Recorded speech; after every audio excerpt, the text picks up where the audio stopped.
Hello. ചെറുതാവുമ്പോൾ സൂയിലേക്ക് ഒരു visit എന്ന് കേൾക്കുമ്പോൾ എത്ര പേര് എക്സൈറ്റഡ് ആവാറുണ്ട്. അവിടെ എത്തിക്കഴിഞ്ഞാൽ നമ്മൾ യൂഷ്വലായി കാണാത്ത ഏതേലും യുണീക്ക് ആയിട്ടുള്ള, അങ്ങനെ അധികമൊന്നും കാണാത്ത സ്പീഷീസ്, ആനിമൽസോ ബേർഡ്സോ അതൊക്കെ കാണുമ്പോൾ ഒരു പ്രത്യേക എക്സൈറ്റ്മെന്റ് തോന്നാറില്ലേ? ഇന്ന് എൻ്റെ മോനും അതുപോലത്തെ ഒരു എക്സൈറ്റ്മെന്റ് എക്സ്പീരിയൻസ് ചെയ്യിക്കാൻ വേണ്ടി ഞങ്ങൾ സൂയിലേക്ക് ഒരു വിസിറ്റ് പ്ലാൻ ചെയ്ത ദിവസമായിരുന്നു.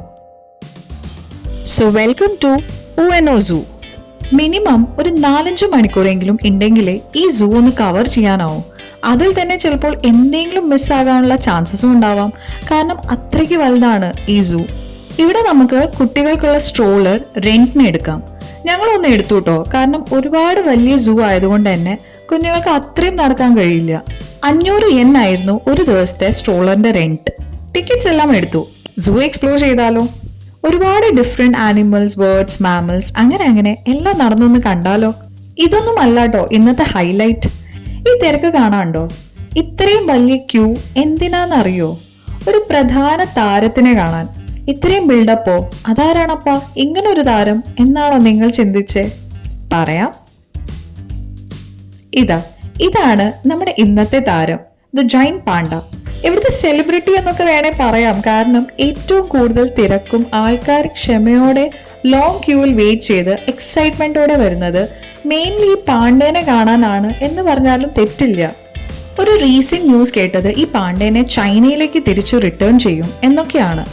അത് എത്രത്തോളം ശരിയായിരിക്കും എന്നൊന്നും അറിയില്ല. എന്തായാലും ജപ്പാനിൽ ഉണ്ടായിട്ട് പുള്ളിക്കാരൻ പോകുന്നതിന് മുന്നേ ഒന്ന് പോയി കാണണമല്ലോ.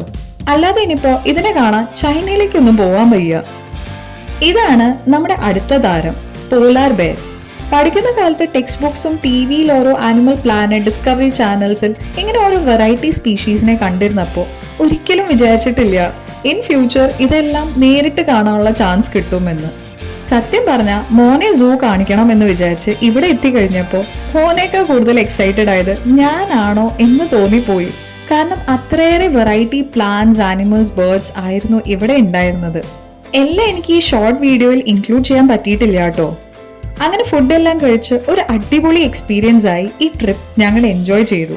ഈ കുഞ്ഞു വീഡിയോ ഇഷ്ടപ്പെട്ടുവെങ്കിൽ ലൈക്ക്, കമന്റ്, ഷെയർ ചെയ്യാൻ മറക്കരുത്. Thanks for watching. Stay in touch. Okay, by.